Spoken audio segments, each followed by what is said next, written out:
as the Allied armies fought their way from the Marais D-Day beaches into the heart of France in the summer of 1944. They were followed by a different kind of unit. Its headquarters was not a grand chateau, but a succession of commandeered barns, abandoned schools, and shell-pocked hotels. Its weapon was a typewriter, and its ammunition was newsprint. This was the forward base of operations for Stars and Stripes, the daily newspaper for the U.S. Armed Forces, a frontline institution that built a fortress not of sandbags, but of information. In a war zone where rumors spread faster than orders, truth was a tactical asset.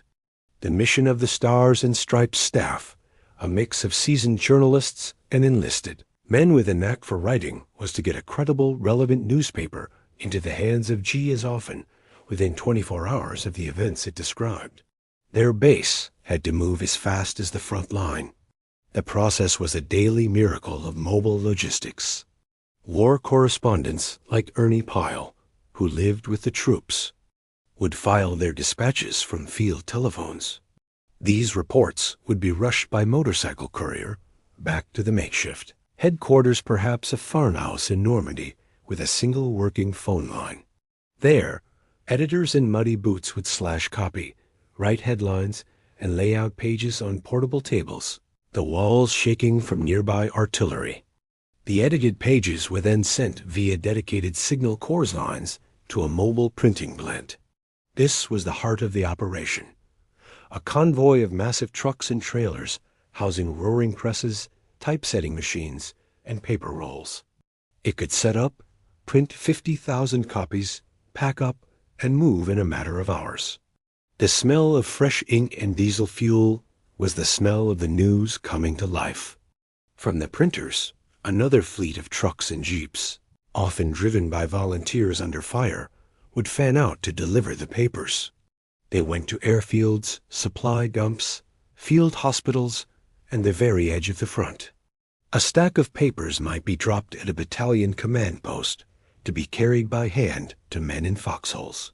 The paper was free, paid for by the military, but its value was beyond price. The content was a lifeline.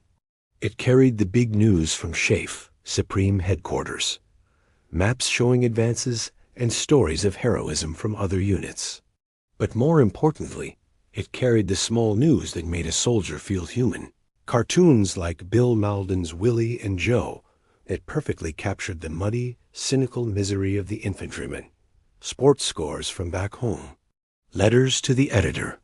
And jokes. It was a tangible piece of a shared experience, a signal that you were part of a vast army, not just lost in your own private war. The paper also had a spine. It reported on military blunders and logistical failures, giving voice to the grumbling of the common soldier. It bypassed the official propaganda and spoke directly to its readers as adults enduring a shared trial. This credibility was its power. When Stars and Stripes said an objective was taken, the men believed it. When it explained why they were fighting in a frozen forest in December, it gave context to their suffering. By the war's end, the Stars and Stripes had published editions from bases across the world, but its most vital work was done from those forward, rolling headquarters in Europe. It proved that in an age of total war, one of the most powerful bases wasn't for guns or gasoline, but for facts, humor, and connection. It fought a daily battle against misinformation and despair, delivering a simple, essential message with every smudged copy. You are not forgotten, you are informed, and you are still an American, even here in the mud.